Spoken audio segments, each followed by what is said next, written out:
राहुल और इंस्पेक्टर राजन उस पुराने गोदाम के पास पहुंचे जिसका जिक्र अनन्या की डायरी में था।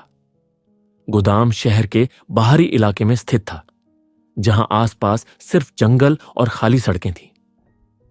गोदाम के दरवाजे पर जंग लगा हुआ था और चारों तरफ सन्नाटा पसरा हुआ था, लेकिन उन्हें एहसास था कि यहां कुछ गलत था, कुछ ऐसा जो उनकी जान को खतरे में डाल सकता था।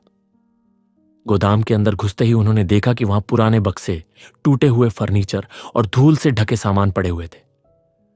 हवा में मौजूद गंध ने उन्हें बताया कि यह जगह सालों से बंद पड़ी थी, लेकिन एक कोने में एक बड़ा सा लोहे का दरवाजा था जो बंद था।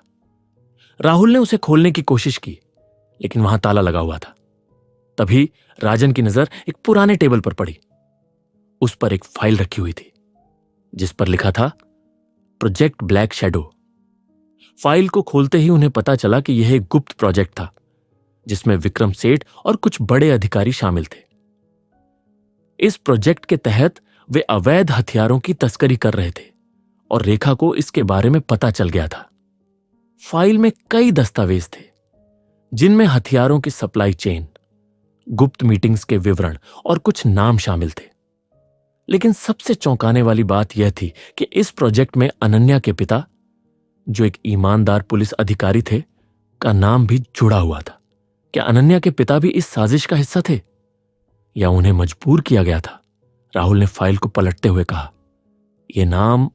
ये तो अनन्या के पिता का नाम है। यह कैसे हो सकता है? वे तो इतने ईमानदार थे। राजन ने गंभीर होकर जवाब दिया, राहुल, इस दुनिया में कुछ भी हो सकता है।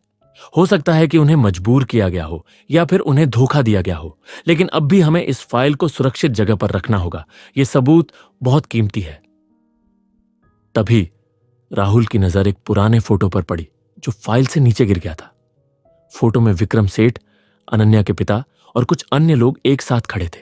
फोटो के पीछे लिखा था, अगर यह फोटो किसी के हाथ लग गई तो सब खत्म हो जाएगा। राहुल ने फोटो को देखते हुए कहा, यह फोटो, यह सबूत है कि अनन्या के पिता इस साजिश में शामिल थे, लेकिन मुझे यकीन है कि वे मजबूर थे। हमें उनकी सच्चाई सामने लानी होगी। राजन ने सिर हिलाया और कहा, पहले हमें यहां से निकलना होगा। यह जगह सुरक्षित नहीं है।